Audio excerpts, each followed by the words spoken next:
Hey, what's up, guys? Welcome back to the channel. So, today we're going to talk about something most people don't really know much about, and that's fusion centers.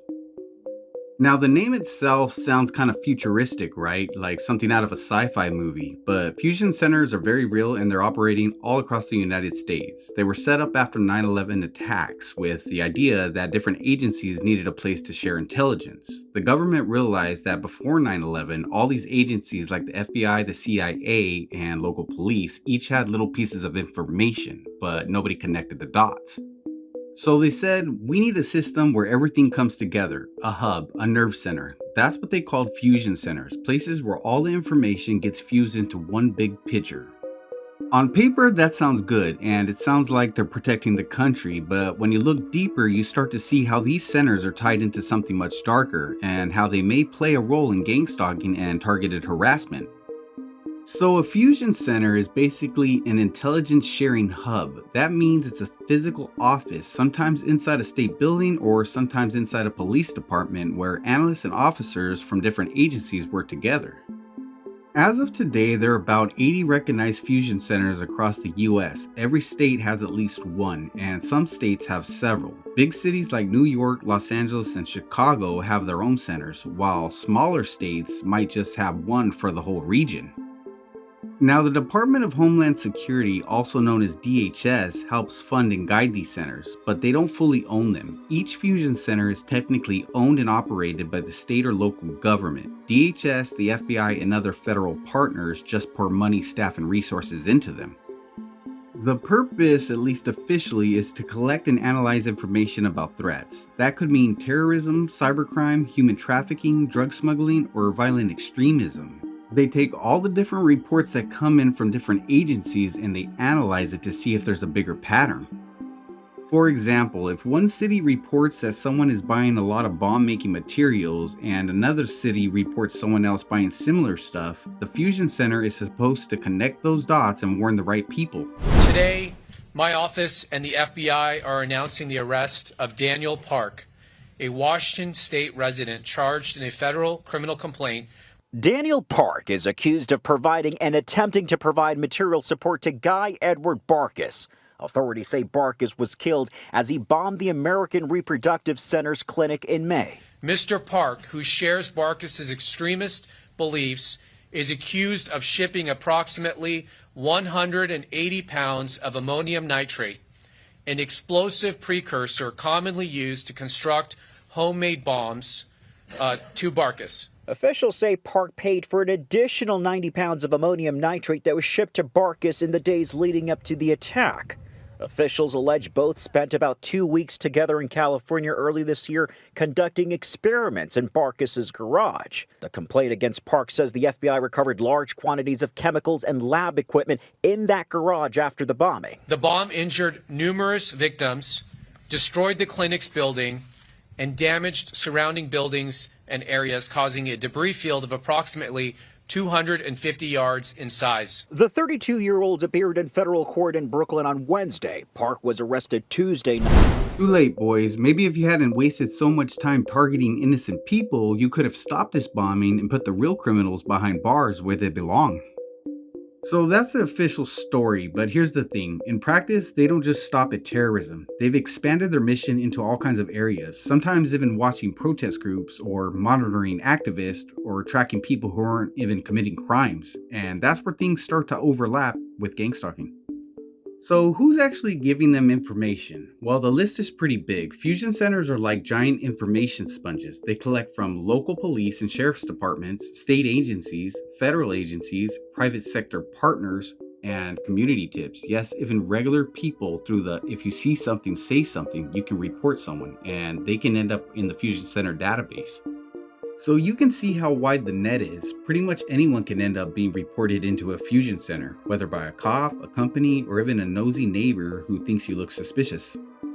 And here's the thing, once you're in that system, it's hard to get out. These reports don't always get checked for accuracy. Someone could mistake innocent behavior as suspicious, and suddenly you're in the database. From there, other agencies may treat you like a potential threat, even if you've done nothing wrong. That's where the abuse comes in, because when bad information gets fused into a giant network, it spreads everywhere.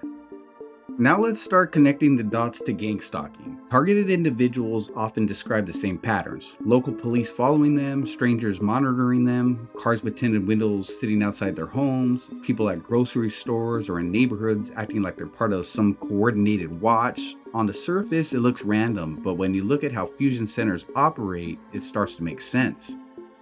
Fusion centers are central command posts for information. If you're on their radar, even unfairly, they can send out alerts to local police, security, and even community groups, and from there, you start experiencing what feels like an organized campaign against you. This isn't just theory. Whistleblowers and leaked documents have shown that fusion centers keep tabs on activists, journalists, and even regular citizens who pose no real threat. They gather suspicious activity reports on people doing everyday things like photographing buildings or asking questions about public infrastructure.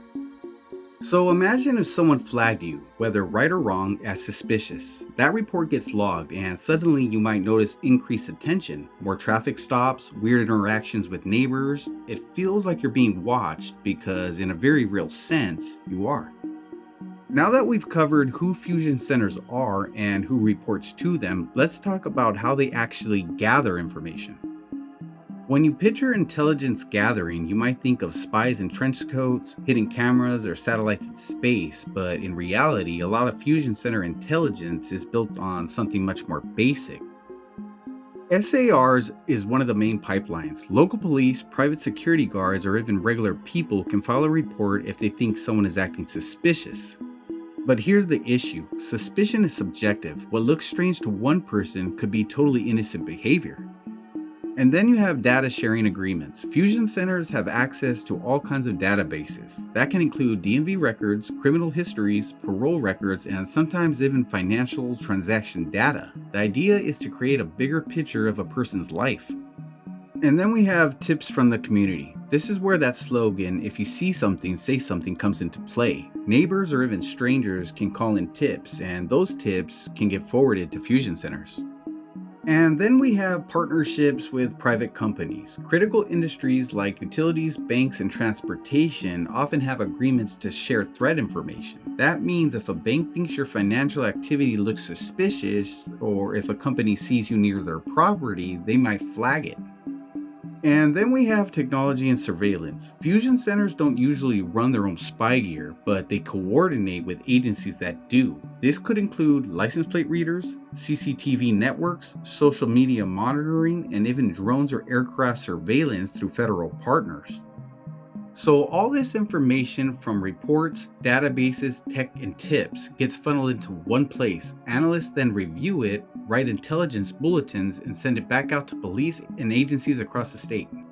So if you've ever wondered how it's possible for ordinary people who aren't criminals or terrorists, to suddenly feel like they're under watch by multiple groups, fusion centers are your culprit.